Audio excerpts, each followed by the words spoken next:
There is non-payment of special salary by Teacher Service Commission, and we are urging now the Teacher Service Commission. This allowance have stayed for over 10 years.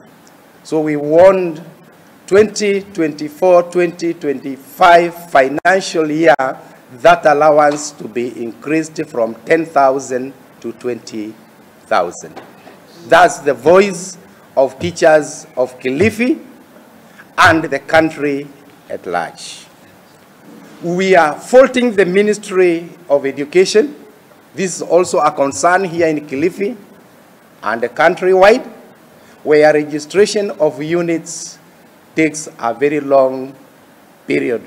So we are asking our EACs across the country to pull up their socks. We are operating with 7,600 teachers, and there is a backlog of 5,000 teachers who are going to be deployed in the special unit coming next term, that is from May. But some of the teachers are receiving letters being deployed from regular schools to special units and other special institutions.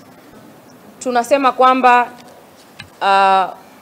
walimu wote ambao wanahusika katika mafunzo ya watoto walio na ulemavu wamekuwa wakipitia changamoto mojawapo ikiwa kwamba walimu wana matatizo kwa sababu pesa walizokuwa wamepewa ambazo ni 10,000 kwa kila mwalimu anayefundisha watoto katika hiki kitengo imechukua muda ama imekaa miaka mingi sana. Kwa hivyo tunaomba kwamba waweze kupewa nyongeza kwa haraka, na hili ni swala ambalo linagonga kila mwalimu katika nchi yetu ya Kenya. Kwa hivyo tunaomba kwamba ile 10,000 iliyokuwa, tunashukuru sana, lakini tunaomba waongezwe pesa, ambapo kwamba hata ikifika 20,000 tutashukuru, kwa sababu tunajua kwamba maisha yamebadilika, uchumi umepanda, na hawa walimu ni wanadamu kama wale wengine, wanahitaji kupewa